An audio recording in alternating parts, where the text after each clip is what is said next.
menarik ya mengkaji pemaknaan etika Islam dengan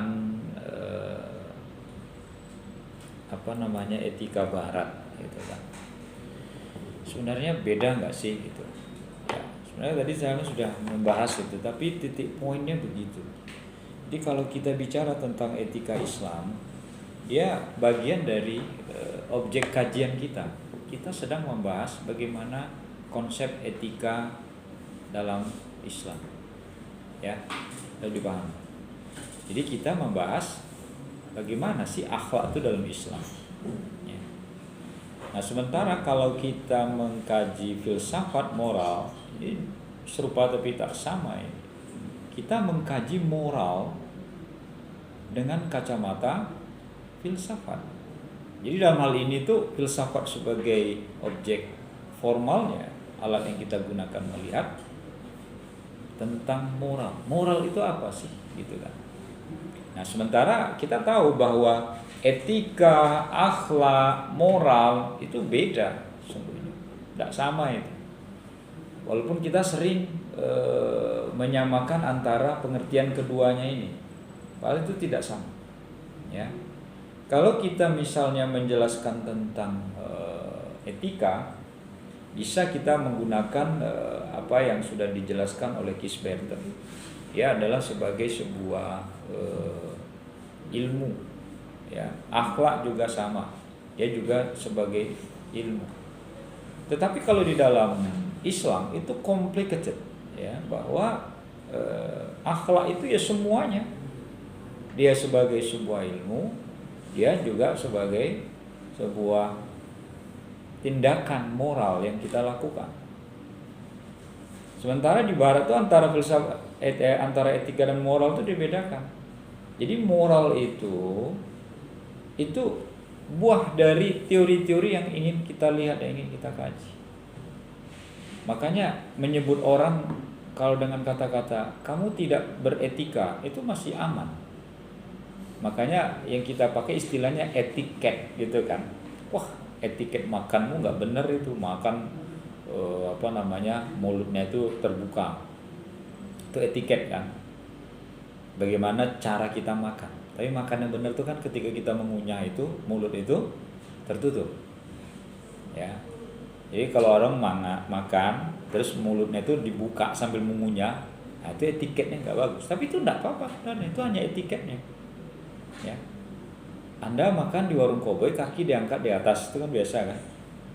Tapi kalau kalian makan di restoran, apalagi di hotel gitu, kaki diangkat di atas, orang akan memelototin. Nah, ini katrok ini gitu kan. Masuk ke tempat bagus, lalu cara makannya nggak berubah. Etiket. Lalu kalau kita bicara tentang moral, itu lebih dari itu. Orang mengatakan kamu tidak bermoral, itu akan berbeda dengan pengertian kamu tidak beretika. Nah, kalau melihat orang moralnya bejat, penggunaannya saja kita sudah beda ya. Ya. Dalam segi penggunaan katanya saja. Makanya kalau kita melihat secara teori ya, kalau misalnya objeknya itu sama ya, perbuatan manusia semua ya, tapi sifatnya itu juga hampir sama, walaupun untuk akhlak itu dia sudah tidak hanya, kalau sifat relatif ya, moral relatif, etika relatif karena konsepnya dari para filsuf misalnya. Tapi Al-Quran itu sumbernya itu adalah Al-Quran. Dan apa yang kita pahami itu tentang tindakan moral itu adalah apa yang sudah tersurat dalam Al-Quran. Sehingga kita tidak berani mengatakan sesuatu itu salah kalau memang itu di Al-Quran itu dikatakan benar. Atau sebaliknya Al-Quran mengatakan benar, lalu kita mengatakan salah. Ya kan? Nah, lalu kemudian juga masalah tujuan. Itu antara etika, moral, akhlak itu beda. Kalau misalnya etika dan moral itu dia relationship between human being. Jadi dia hanya menjelaskan bagaimana hubungan antara sesama manusia yang berpikir. Tetapi kalau di dalam akhlak itu dia dimensinya sudah bukan hanya horizontal tapi vertikal. Itu yang membedakannya. Makanya kalau kita membahas tentang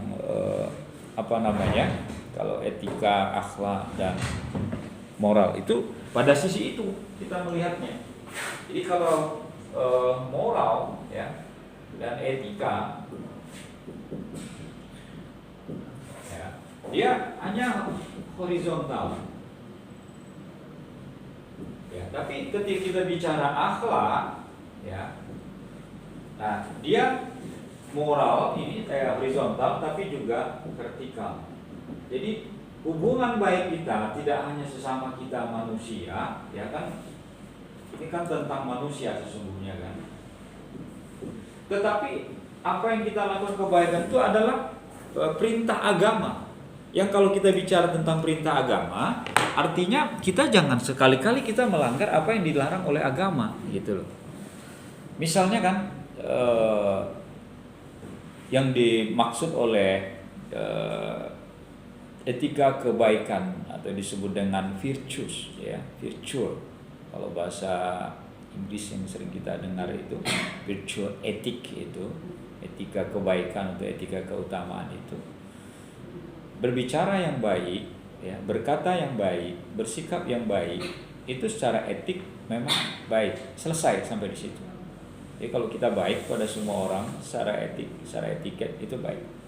Tetapi dalam agama tidak. Berkata baik itu tidak hanya sekedar baik, itu memang perintah agama. Ya kan?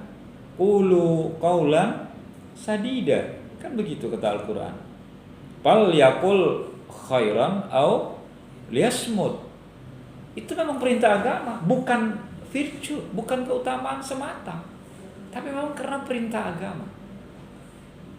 Wilayah ini yang memang dimaksud oleh akhlak. Namun, ada perdebatan seperti tadi yang ditanyakan itu. Misalnya, apakah yang baik itu ya sama ya secara umum pemaknaannya atau tidak sama? Itu. Misalnya, tadi Wiza memberikan contoh kasus dosen misalnya. Mahasiswa misalnya di Sultan Syarikasu nggak boleh pakai celana jeans gitu kan. Itu dianggap tidak etis mungkin ya, tapi tidak dikatakan haram ya. Gitu kan. Jadi tidak dikatakan etis. Kita kan kalau secara etik kita kaji itu, apa alasannya? Kan perlu kita bahaskan. Apakah karena celana jeans itu produk Amerika, lalu ada tulisan Levi's di situ, ada tulisan Lee di situ, gitu kan? Yang kalian pakai itu karena produk Amerika, maka kita tidak boleh memakainya. Kan kita kritisi secara nilai moral atau nilai etis. Atau celana jeans yang kalian kalau baca sejarahnya itu celana yang dipakai oleh kuli di Amerika, dipakai oleh koboi di Amerika, sehingga celana jeans itu dipakai itu karena memang lebih aman. Dia kalau kotor itu kan berhari-hari kotor tuh nggak apa-apa. Terus kalau mereka kena goresan atau apa pakai celana jeans itu aman. Kalian naik motor pakai celananya jeans dengan bahan biasa, lalu kalian kecelakaan, saya nggak doain lo ya, itu pakai jeans itu aman, nggak terlalu parah. Tapi kalau celana bahan yang tipis itu, itu sobek-sobek kita lutut, pokoknya siku apa segala macam itu, proteksinya lagi. Nah sekarang kita melihat yang mana ini, gitu loh. Apakah karena khawatir dianggap ini pakaiannya kuli? Kalian kan mahasiswa, dosen kan orang terpelajar, masa sih pakai pakaian kuli gitu kan? Atau karena Amerikanya, karena memang celana ini bukan produk Arab, ya kan? Dan Rasulullah tidak pakai jeans. Lalu keluar dalil kullu bid'atin dhalalah gitu. Apa karena itu? Nah, kalau misalnya diajak argumen, itu yang akan saya ketengahkan. Ini argumen pelarangannya apa ini? Kamu jangan bilang Pak Taufik yang bilang ini gitu ya. Makanya jadi saya menjelaskan teori ini bukan bermaksud saya menyalahkan kaum kalau misalnya ada orang yang melarang, silakan aja, bagi saya itu tidak ada masalah gitu kan. Kalaupun dia memakai jeans itu misalnya dia melarang, itu tidak ada masalah. Tapi jangan mengatakan ketika orang lain memakai, ya itu haram, orang lain memakai itu tidak baik gitu kan. Jangan. Itu kesalahan kita selama ini begitu sampai hari ini. Kalau kita misalnya mengatakan tidak setuju dengan apa yang dilakukan oleh orang lain, itu fine-fine saja. Apa dilarang jin? Ya pokoknya nggak boleh. Nah itu jangan diterima, itu alasannya. Tapi alasannya itu pakaian kuli tuh, kalian kan mahasiswa, oke saya setuju tuh, nggak apa-apa gitu kan. Padahal kalau pakaian kuli, Levi's yang asli itu mahal sekali itu harganya itu, aslinya mahal itu. Kita beli celana kita, kalau Wrangler itu kan juga mahal itu celana itu, ya. Dan biasanya kalau anak muda pakai celana itu kan juga prestis kan. Tidak semua yang memakai yang asli itu tidak. Kan gampang melihatnya. Logo Levi's itu kan kalau yang asli itu dia nggak bakal sobek, nggak bakal remek gitu kan. Karena dia kulit asli memang. Ya, jahitannya juga begitu. Kalau yang KW itu kelihatan dia gampang rusak itu. Nah, saya memahami seperti itu. Kemudian baik buruk dalam etika Islam dengan etika Yunani sama nggak? Jelas beda. Walaupun dalam satu sisi ada persamaan-persamaannya. Ya, saya mengatakan bahwa kebaikan atau keburukan di dalam konsep Yunani itu berdasarkan rasional. Makanya saya katakan kalau dalam Islam itu Al-Quran dan As-Sunnah vertikal hubungannya ke atas, bukan hanya horizontal. Tapi Yunani itu hanya horizontal. Baik menurut logika gitu. Kenapa kamu baik kepada dia? Ya wajar dong, karena kebaikan yang saya lakukan pada dia itu akan bermanfaat buat dia. Sebaliknya kalau saya melakukan keburukan pada dia, itu melakukan kejahatan pada dia, itu tidak baik buat dia dan juga tidak baik buat saya. Itu kan masuk akal kan. Ketika kita membohongi orang, siapa yang mengatakan berbohong itu baik? Kan tidak ada. Ketika kita berkata kasar kepada orang lain secara etis ya, siapa yang mengatakan itu baik? Tidak ada itu. Ya, orang semua akan mengatakan, oh kamu ini nggak memiliki etika ini. Kenapa kamu harus berkata-kata seperti itu sama teman? Kalau kita berkata buruk itu sama orang lain kan dampaknya kan ada impact-nya kan. Orang tersinggung, orang merasa sedih, orang kecewa, orang marah gitu loh. Siapa yang mengatakan itu virtue? Siapa itu yang mengatakan itu kebaikan? Kan bukan. Nah, etika Yunani itu di situ main. Lalu yang membedakannya lagi adalah ketika filsafat etika atau ketika bicara tentang etika, filsuf Yunani itu mengatakan bahwa itu adalah teori tentang moral. Persoalan yang mereka melakukan atau tidak itu tidak urus. Gitu loh. Jadi kalau misalnya kebaikan tuh begini loh, seharusnya itu begini loh. Itu kalau dilakukan oke, it's okay. Kalau nggak dilakukan silakan. Jadi kalau seandainya seorang filsuf bicara begini, lalu dia tidak mengamalkan apa yang dia bicarakan itu tidak apa-apa, fine saja. Karena hanya mereka menyampaikan teori gitu. Kalau kita kan enggak. Kita jangan pakai ilmu lilin gitu kan. Orang lain diterangi tapi diri kita lumer.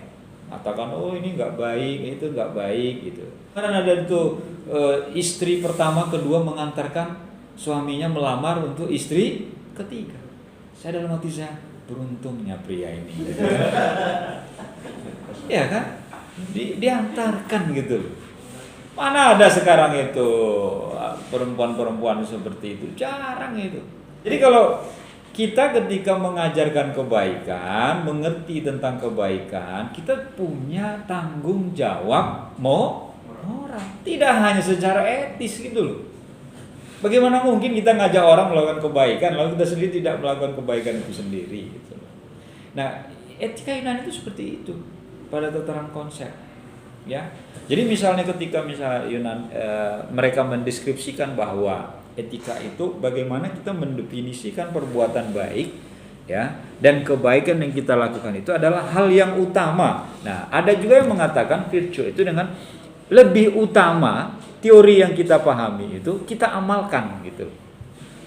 Ya kalau misalnya filsuf itu kan mereka kan love of wisdom ya, cinta kepada kebijaksanaan. Jadi mereka tidak hanya mengerti teori-teori kebaikan, tapi ketika mereka mengerti teori kebaikan itu, mereka juga mengamalkan, dan itu lebih utama. Jadi kembali ke etika dan akhlak, kemudian moral, kita nanti masuk pada wilayah itu. Kalau etika Islam itu dia objek kajian yang akan kita bahas. Tapi ketika kita bicara tentang filsafat moral, filsafat menganalisa, mengkaji, mengkritisi moral. Itu sederhananya begitu. Ya. Nah, dan kita nanti akan membahas ini sesuai dengan judul-judul yang sudah saya berikan kepada Anda. Sampai sini ada yang ingin ditanyakan atau didiskusikan?